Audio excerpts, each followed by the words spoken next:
Hi everyone, स्वागत है आप सभी का। इस वीडियो में हम जनरल साइंस के इंपॉर्टेंट क्वेश्चंस देखेंगे। वीडियो लंबी होगी बिकॉज आपको बहुत से क्वेश्चंस देखने को मिलेंगे, आपकी वहीं से रिवीजन भी हो जाएगी। आप मुझे देखिए एक मतलब चांस तो दीजिए प्रूव करने का कि आप वीडियो अच्छी बनाते हैं या नहीं, बिकॉज बहुत से लोग चैनल सब्सक्राइब ही नहीं करते हैं। वीडियो तो चलो बहुत ही कम लोग लाइक करते हैं। देखिए, आप आपको पसंद नहीं आती, आप डिसलाइक कर सकते हैं, बट आप वीडियो एक बार पूरी तो देखिए। तो आइए स्टार्ट करते हैं। What is the chemical formula of caustic soda. देखिए, आपके सोडा से खाने का, पीने का, धोने का सोडा जो भी है, यहाँ से क्वेश्चन पूछे जाते हैं। अब मैंने क्यों बनाया, देखिए मैंने 4 क्वेश्चन यहीं से हम एक ही क्वेश्चन से बना के देखेंगे भी। तो आपसे पूछा गया कास्टिक सोडा, तो आपको बताना है। आई थिंक आपने जो राइट ऑप्शन है वो चूज़ कर लिया होगा। तो देखते हैं, इसका जो राइट आंसर है वो है आपका NaOH। अब देखिए, जो आपका कास्टिक सोडा होता है वह कहाँ पर आप यूज़ करते हैं, वो यूज़ करते हैं आप जो आपके डिटर्जेंट्स की मैन्युफैक्चरिंग में, मतलब डिटर्जेंट्स बनाने में, या जो आपकी सोप मैन्युफैक्चरिंग, जो आप साबुन बनाते हैं। ठीक है, तो ये है आपका। अगर बात करते हैं हम सोडियम क्लोराइड की, ये आपका टेबल सॉल्ट कहते हैं इसे, या कॉमन साल्ट, या जो खाने का सॉल्ट होता है, नमक, उसे कहते हैं हम सोडियम क्लोराइड। और आपसे पूछा जा सकता है कि anti icing anti icing agent, मतलब ये आपने देखा होगा कि जब भी बर्फ़ हटाना होता है तो वहाँ पर आप नमक छिड़क देते हैं या नमक डालते हैं, तो जो उसका जो फ्रीजिंग टेम्परेचर होता है आपका आइस का, वो डाउन हो जाता है। मान लीजिए पहले अगर 0 डिग्री पर वो बर्फ़ जमनी थी, मतलब पानी जमना था या फ्रीज़ होना था, तब हो सकता है वो -2 पे है हो या -3 पे हो। तो इस तरीके से आप याद रख सकते हैं। नेक्स्ट है आपका ऑप्शन बी, NH2CO3.10H2। ये क्या है? ये होता है आपका वॉशिंग सोडा। ठीक है, धावन सोडा जिसे हम कहते हैं। और आपने एक क्वेश्चन याद रखना है कि अगर आपको वाटर की परमानेंट हार्डनेस रिमूव करनी है, हटानी है, तो आप Na2CO3 से उसे ट्रीट करते हैं। तो आप ये भी याद रख सकते हैं। बाकी आपका NaHCO3, जिसे हम कहते हैं बेकिंग सोडा।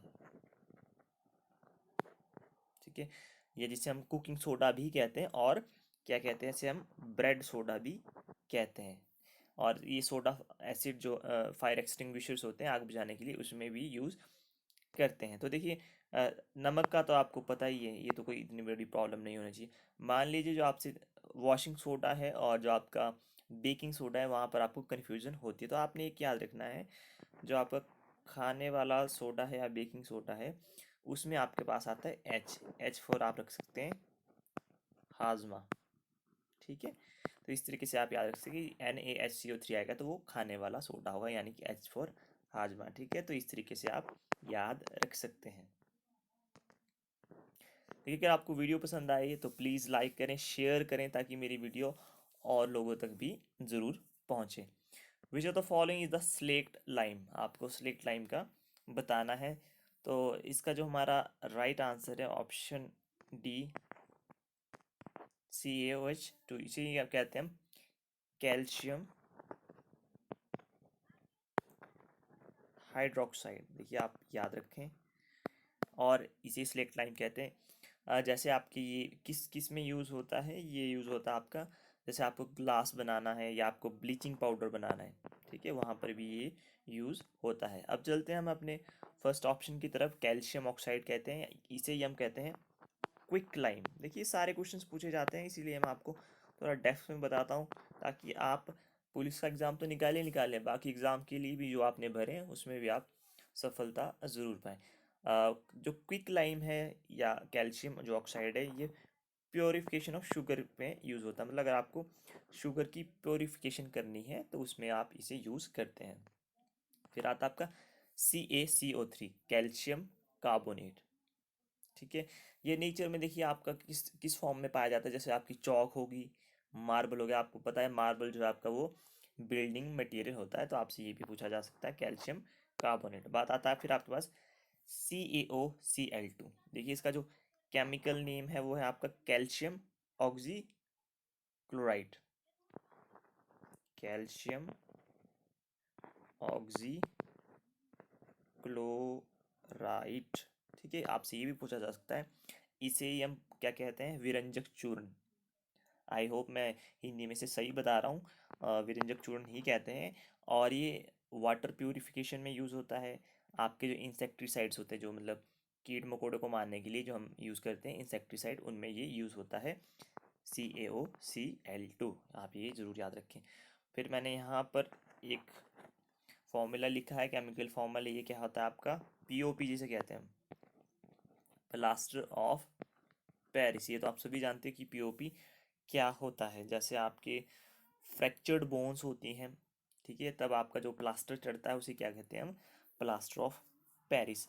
जब इसमें देखिए हम वाटर ऐड कर देते हैं, ठीक है, तो आपके पास क्या निकलता है, तब आपके पास आता है जिप्सम, जो क्या है, CaSO4.2H2। तो आप ये याद रखते हैं कि जिप्सम का फॉर्मूला भी आपसे पूछा जा सकता है। जब आपका POP के साथ आप वाटर को ऐड करते हैं, तब आपके पास क्या आता है, जिप्सम आता है, CaSO4.2H2। तो देखिए आपके कितने क्वेश्चन यहाँ से बन रहे हैं, तो आप इन्हें प्लीज़ नोट डाउन कर लीजिए।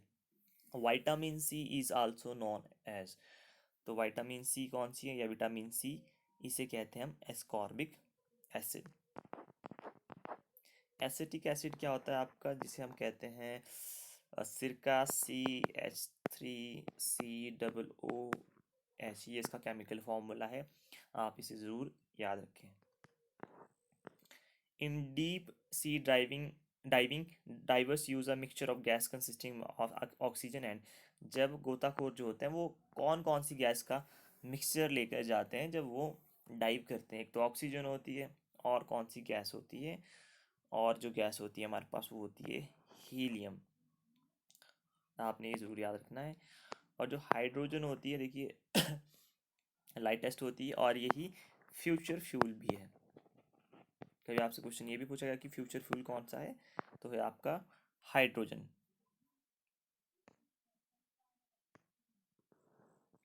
एंड देखिए नेक्स्ट क्वेश्चन है, बहुत इंटरेस्टिंग क्वेश्चन है, आपको यहाँ से काफ़ी कॉन्सेप्ट देखने को मिलेंगे। तब तक आप, अगर आप पसंद आ रही है वीडियो तो प्लीज़ लाइक करें। Antipyretics are use to bring down the body temperature in case of high fever. Analgin, phenacetin and paracetamol are the example of antipyretics. Paracetamol and aspirins act as a analgesic as well as antipyretics. तो आप कहेंगे कि देखिए इस तरह के question नहीं आते हैं ऐसी स्टेटमेंट्स के, मैं भी जानता हूँ। इस क्वेश्चन को ऐड करने का मतलब ये कि आपको मैक्सिमम जो चीज़ें हैं वो एक बारी में ही बता दी जाए। तो पहली बात, इसका आंसर देखते हैं, इसका आंसर है ऑप्शन C 1 2 3। अब हम बात करते हैं एंटीपायरेटिक्स। ठीक है, यहाँ से आपको काफ़ी क्वेश्चंस देखने को मिलेंगे, तो मैं एंटीपायरेटिक्स की बात करता हूँ। एंटीपायरेटिक्स, स्पेलिंग थोड़ी मिस्टेक हो सकती है, साइंस में चलता है। एंटीपायरेटिक्स क्या होती है, जो ड्रग्स होती है, जो हम, अगर आपको बुखार कम करना है, ठीक है, एंटी का मतलब तो उल्टा है, अगर आपको बुखार कम करना है तो जो आप ड्रग्स लेते हैं उन्हें कहते हैं एंटीपायरेटिक्स। आप समझ चुके होंगे। जैसे कौन कौन सी होती है आपकी, एस्पिरिन, जिसे हम डिस्प्रिन कहते हैं, एस्पिरिन, ठीक है, और क्या हो गया, क्रॉसिन, और PCM, आपकी फेवरेट वन, पैरासीटामोल। अब हम बात करते हैं एनाल्जेसिक।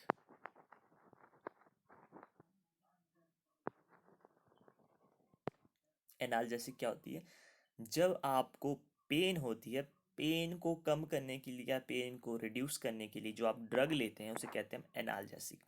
कौन कौन सी हो सकती है, जैसे आपकी एस्पिरिन एंड पैरासीटामोल। देखिए क्वेश्चन में मैंने पूछा था कि एस्पिरिन आपकी एंटीपायरेटिक्स भी है और एनाल्जेसिक भी है, तो आप ये क्वेश्चन याद रखें, बड़े एग्जाम होते हैं वहाँ तो ज़रूर पूछा जाता है इस क्वेश्चन को। तो एस्पिरिन वहाँ पे भी है और PCM यहाँ पर भी, मतलब आपकी एनाल्जेसिक भी है और एंटीपायरेटिक्स भी है। और कौन सी थी बहुत फेमस, मॉर्फिन। ठीक है, मॉर्फिन आपको पता ही है कि जब भी, जैसे आप मूवीज़ भी देखते हैं तो जहाँ पर कुछ भी फेटल एक्सीडेंट हो जाता है, ठीक है, बहुत बड़ी इंजरी हो जाती है, तो उन्हें मॉर्फिन का इंजेक्शन दिया जाता है। मॉर्फिन जो है वो आपकी पॉपी प्लांट से निकाली जाती है, तो आप ये ज़रूर याद रखें यहाँ से। फिर हम बात करते हैं एस्प्रिन जो है हमारी डिस्प्रिन जिसे हम कहते हैं, वो आपके हार्ट अटैक्स को प्रिवेंशन के लिए यूज़ होती है, क्योंकि इसमें एंटी ब्लड क्लॉटिंग एक्शन होता है हमारा। देखिए, जो हमारा जब हार्ट अटैक हमें कब आता है इन जनरल, जब हमारा जो खून है वो बहुत ही थिक हो जाता है, डेंस हो जाता है या गाढ़ा हो जाता है, ठीक है। तो एस्पिरिन, आप जिन लोगों को हार्ट अटैक आ चुका होता है उन्हें ये एक एडवाइस दी जाती है कि वो अपने साथ हमेशा एस्पिरिन रखें, इन केस उन्हें लगता है कि वो सफ़र कर रहे हैं या करने ही वाले हैं, तो उन्हें अपने मुंह में एस्पिरिन रख लेनी होती है, जिससे सम टाइम उनकी जान बच सकती है। बहुत ही यू नो फर्स्ट एड की तरह ये काम करती है, तो आप ये भी याद रखें। बात करते हैं हम एंटीबायोटिक्स। एंटीबायोटिक, देखिए एंटीबायोटिक जो होती है हमारे वो जैसे माइक्रो ऑर्गेनिज्म है, या तो उनको किल करने के लिए यूज़ होती है या उन्हें स्टॉप करने के लिए एंटीबायोटिक हम लेते हैं। और पहली जो एंटीबायोटिक कौन सी थी? पेंसिलिन। और इसकी खोज किसने करी थी? अलेक्जेंडर फ्लेमिंग ने, ठीक है। और अगर आपसे मान लीजिए बैक्टीरियल इन्फेक्शन है, बैक्टीरियल, तो आप कौन सा यूज़ करेंगे? उन्हें कहते हैं हम सल्फा ड्रग या सुल्फा ड्रग्स, ठीक है, जिसमें आपका सल्फर और नाइट्रोजन होते हैं, तो ये आप याद रख सकते हैं। अब बात करते हैं एनेस्थीसिया। एनेस्थीसिया है जो आपका, जब आप किसी भी ऑर्गन की जो सेंस है वो सीज कर देते हैं, आप बंद कर देते हैं, मतलब आपको, जैसे आपके ऑपरेशंस होते हैं, ठीक है, तो आपको एनेस्थीसिया दिया जाता है। कई टाइप के होते हैं, जनरल होते हैं, ऐसे ऐसे करके होते हैं। तो एनेस्थीसिया में आप याद रख सकते हैं क्लोरोफॉर्म। अब आपको मुझे कमेंट सेक्शन में क्लोरोफॉर्म का केमिकल फॉर्मूला बताना है। और हम बात करते हैं एंटासिड। एंटासिड्स, एंटासिड क्या होती है? जो आपकी स्टमक में एसिडिटी को न्यूट्रलाइज करने के लिए यूज़ होते हैं। तो फेमस कौन सा है हमारे पास? मैग्नीशियम, मैग्नीशियम हाइड्रोक्साइड, आप याद रख सकते हैं MgOH2, ये आपका है फेमस एंटा एसिड जो आपकी एसिडिटी को कम करे। तो देखिए, जितने भी आपकी इम्पॉर्टेंट टॉपिक्स थे मैंने यहीं से कवर कर दिए हैं, आपको एक्स्ट्रा पढ़ने की यहाँ पर ज़रूरत नहीं है। Normal temperature of human body is, अब आप सोच रहे हैं कितना ईजी क्वेश्चन है, क्यों दे दिया है, इसका भी हम देखते हैं। अब मैं देखिए, अगर हम आप एग्ज़ाम में बैठे होंगे, यही क्वेश्चन आपको टफ भी रख सकता है, ज़रूरी नहीं सभी को ही, बट बहुत से लोग क्या करें 37 कर लेते हैं। अब आपको फिर कन्फ्यूजन आएगी यहाँ पे सी था या के था या एफ था, तो आप इसको भी कर सकते हैं, ठीक है। सभी की नहीं, मैं इन जनरल बात कर रहा हूँ, क्योंकि एग्ज़ाम में हमें कुछ का कुछ दिखाई देता है, कुछ का कुछ समझ आता है। तो यहाँ पर यूनिट्स ज़्यादा मैटर करती है, तो जो राइट आंसर है वो आपका 310 केल्विन। तो आपको पता है हमारी बॉडी का जो स्वस्थ मनुष्य का जो बॉडी टेम्परेचर कितना था? 37 डिग्री। तो अगर आपको पता है 1 डिग्री सेंटीग्रेड को अगर हमने कितने के बराबर होता है? ये होता है आपके 273 केल्विन के। तो 37 डिग्री कितना होगा? इसमें आपको 273 में जो है वो अपना 37 ऐड करना था और ये आ जाना था आपके पास 310 केल्विन। अब यहाँ से क्या क्वेश्चन पूछा जाता है कि आपको रिलेशन पूछा जाता है डिग्री सेंटीग्रेड एंड फ़ारेनहाइट के बीच में। तो आपको याद रखना C = 5/9, ठीक है, F-32, ठीक है, आप ये याद रख सकते हैं। अब आपसे क्वेश्चन ये पूछा जाता है, क्वेश्चन पूछा भी गया है और मैंने पहले भी डिस्कस किया है कि आपको ये बताना है कि कौन सी रीडिंग पर आपका जो सेंटीग्रेड स्केल और फ़ारेनहाइट स्केल जो है वो सेम रीडिंग देता है। तो इसका जो राइट आंसर है -40 डिग्री सेंटीग्रेड या -40 डिग्री फ़ारेनहाइट। तो ये क्वेश्चन आप ज़रूर याद रखें। For shaving which type of mirror is use, मैं आपसे देखिए ऑप्टिक्स में मैंने आपको बताया था, तो यहाँ पर कौन सा है? यहाँ पर आएगा आपका कनकेव मिरर। क्यों आएगा? कनकेव मिरर में क्या होता है कि छोटी चीज़ की, जो छोटी चीज़ का साइज़ है वो आपको बड़ा दिखाई देता है, ठीक है, इसीलिए तो आप इसे कनकेव मिरर को यूज़ करते हैं। शेविंग मिरर्स हो गया, या आपकी जो सर्चिंग लाइट्स होती हैं, ठीक है, वहाँ पर आप इसे यूज़ करते हैं। कन्वेक्स मिरर आपका उत्तल दर्पण। कन्वेक्स मिरर को आप रियर व्यू मिरर जो गाड़ियों में लगे होते हैं शीशे, साइड शीशे, उसके लिए आप यूज़ करते हैं, बिकॉज इसमें जो साइज़ थोड़ा छोटा दिखता है, तभी तो आपके मिरर में आपको बड़ी बड़ी गाड़ियाँ भी इजीली दिखती हैं। प्लेन मिरर आपको पता ही है। और मिरर फॉर्मूला आपको पता ही है क्या होता है, आप कमेंट सेक्शन में बता सकते हैं। Who was the inventor of neutron? Neutron की खोज किसने की थी? न्यूट्रॉन की खोज करी थी आपके जेम्स चैडविक ने, ठीक है। और न्यूटन से तो आपको पता ही है, ग्रेविटेशन की लॉ दी है, गुरुत्वाकर्षण का नियम दिया है। अगर हम बात करते हैं इलेक्ट्रॉन की खोज, जे जे थॉम्सन, ठीक है।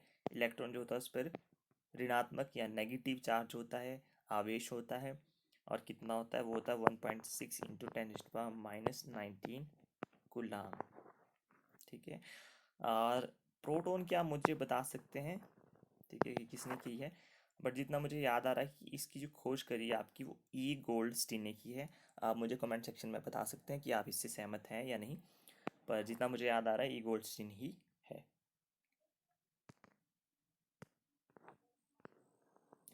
The disintegration process of heavy nucleus into the lighter nucleus. देखिए, आप में से बहुत से लोग हिंदी मीडियम से होंगे, इसीलिए मैं आपको क्वेश्चन भी साथ साथ में ट्रांसलेट करता हूँ, ताकि आपको प्रॉब्लम ना हो। डिसइंटीग्रेशन का मतलब होता है टूटना, ठीक है। जब आपका हैवी न्यूक्लियस है, मान लीजिए आपका ये हैवी न्यूक्लियस आगे ऐसे टूट जाता है, ठीक है, टू लाइटर न्यूक्लियाई में, तो उसे हम क्या कहते हैं? तो डिसइंटीग्रेशन, टूटना क्या होता है? परमाणु संलयन, या जिसे हम न्यूक्लियर फ्यूजन कहते हैं, फ्यूजन कहते हैं, या फोटो इलेक्ट्रिक इफेक्ट, ये केमिकल रिएक्शन।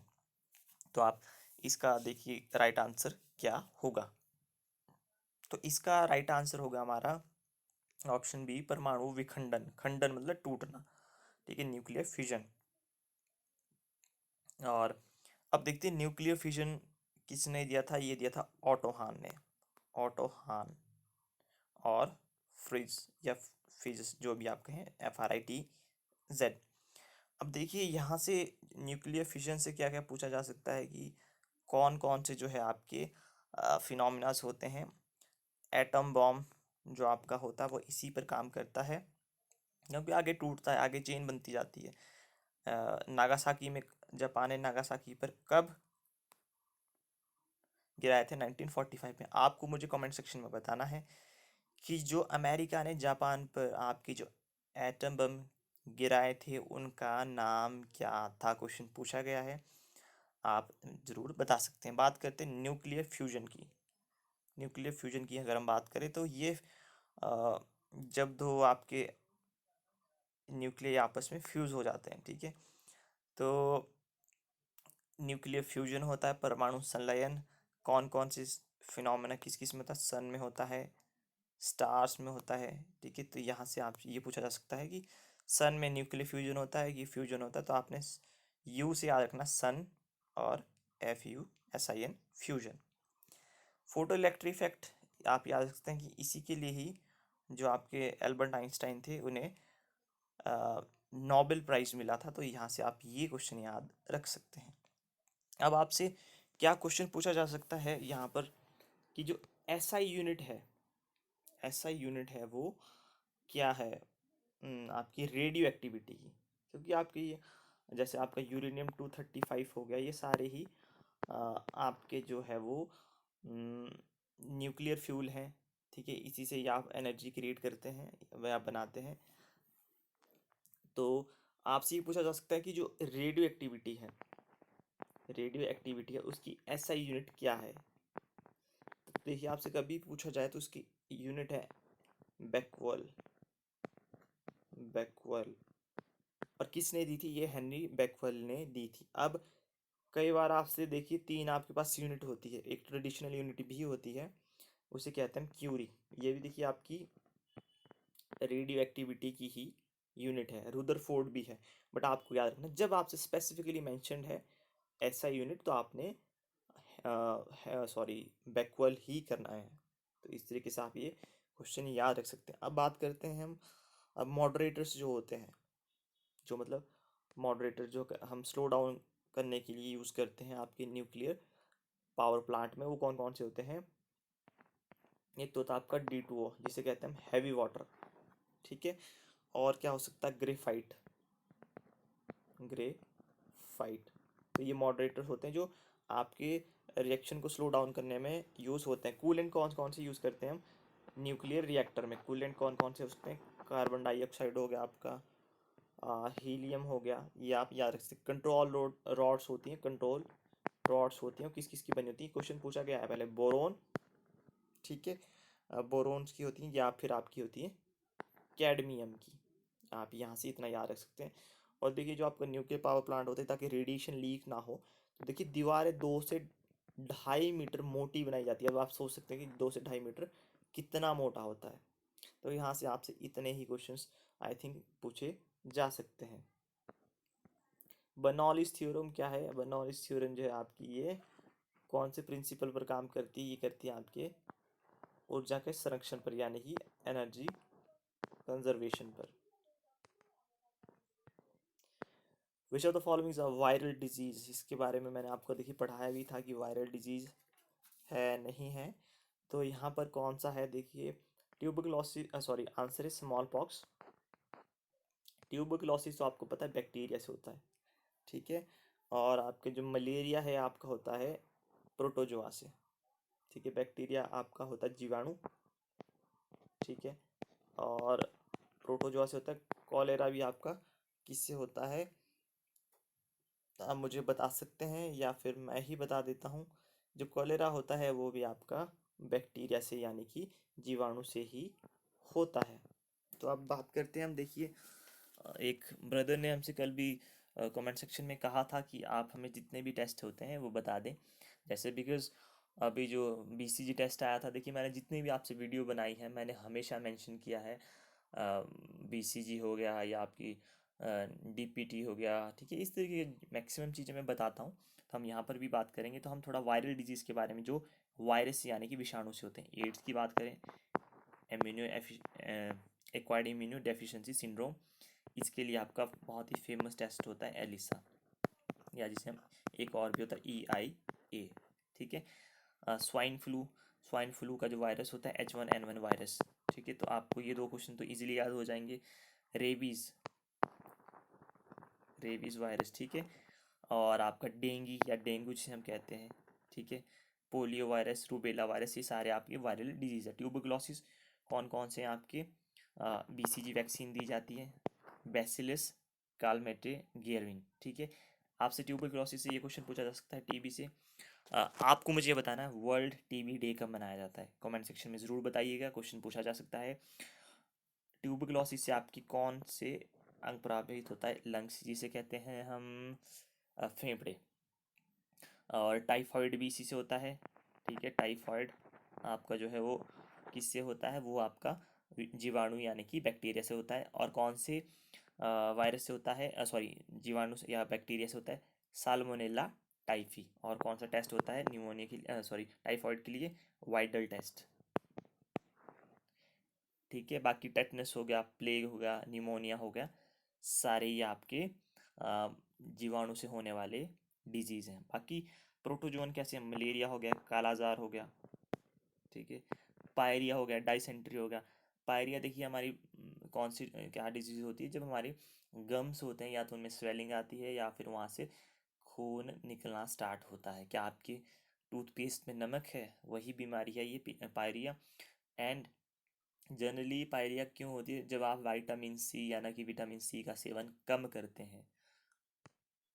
तो यहाँ से देखिए आपके मैक्सिमम क्वेश्चंस बन रहे हैं। The water and minerals salts are transported in plants by, जो आपके प्लांट्स में है वो वाटर एंड जो मिनरल्स होते हैं वो कौन ट्रांसपोर्ट करता है? कौन सा उत्तक ट्रांसपोर्ट करता है? उसे कहते हैं जाइलम, ठीक है। और भोजन का कौन करता है? फ्लोएम। आपको मुझे बताना है पहला जो लिविंग सेल था, ठीक है, उसकी खोज किसने करी थी? तो मैं आपको ऑप्शन भी दे रहा हूँ, रॉबर्ट हुक, ठीक है, और एंटोनी वॉन ल्यूवेनहॉक, ठीक है। तो आपके पास दो ऑप्शन है, देखते हैं कितने लोग कमेंट सेक्शन में जवाब देते हैं और कितने लोग इस वीडियो को यहाँ तक देख पाते हैं। Which of the following vitamins are necessary for blood clotting? आपका खून का जो रक्त का थक्का जमना जिसे हम कहते हैं, तो उसके लिए कौन सी विटामिन ज़रूरी होती है? उसके लिए भी विटामिन ज़रूरी होती है विटामिन के। विटामिन के का जो हमारा केमिकल नेम है वो है फिलोक्यूबनॉन, क्यूबनॉन, ठीक है, क्योंकि के कारण ही आपका थक्का बनता है, तो फिलोक्यूबनॉन, ठीक है। जैसे आपके टोमेटो हो गया या ग्रीन वेजिटेबल्स होती है उसमें होती है। बात करते हैं विटामिन ए का केमिकल नेम क्या है, रेटिनॉल, जिससे आपको बीमारी होती है कि आपकी नाइट ब्लाइंडनेस की प्रॉब्लम होती है। विटामिन सी आपको पता है एस्कॉर्बिक एसिड, ठीक है। विटामिन जो आपकी बी एंड सी है जो आपकी जल में घुल जाती है या फिर आपकी ऐसे ही सिक्रीट हो जाती है बाय यूरिन, तो आप ये भी याद रख सकते हैं। और बात करते हैं विटामिन बी की। विटामिन बी होती है आपकी थायामीन, ठीक है। और इससे डिजीज़ कौन सा होता है, बेरी बेरी, ठीक है। सी से मैंने आपको बता दिया, विटामिन सी से स्कर्वी डिजीज़ होता है। आपको विटामिन डी से कौन सा डिजीज़ होता है, रिकेट्स, जो आपकी हड्डियां हैं वो मतलब थोड़ी ऐसी हो जाती हैं, मजबूत नहीं होती हैं। और विटामिन डी है जो सबसे हमारी बॉडी सबसे फास्ट जो एब्जॉर्ब करती है कौन सी विटामिन को, विटामिन डी होती है। क्वेश्चन पूछा गया है तो मैंने ये आपको क्वेश्चन बता दिया, आप याद रख सकते हैं। बी 5 से एक डिजीज़ होता है प्लेग्रा, प्लेग्रा डिजीज़, जिसमें आपकी स्किन इरिटेशन होती है, वो आप याद रख सकते हैं। विटामिन बी 7 बायोटीन, जो हमारा हेयर फॉल होता है वो किसकी कमी के कारण होता है, विटामिन बी 7 की कारण होता है, तो आप ये यहाँ से याद रख सकते हैं। Which of the following is necessary needed to digest the food stuff. अगर आपको फूड को यू नो डाइजेस्ट करना है, पाचन करना है, तो क्या ज़रूरी है, एयर, वाटर, एंजाइम, मिनरल। तो देखिए एंजाइम होते हैं वो मोस्ट इम्पॉर्टेंट होते हैं, ठीक है।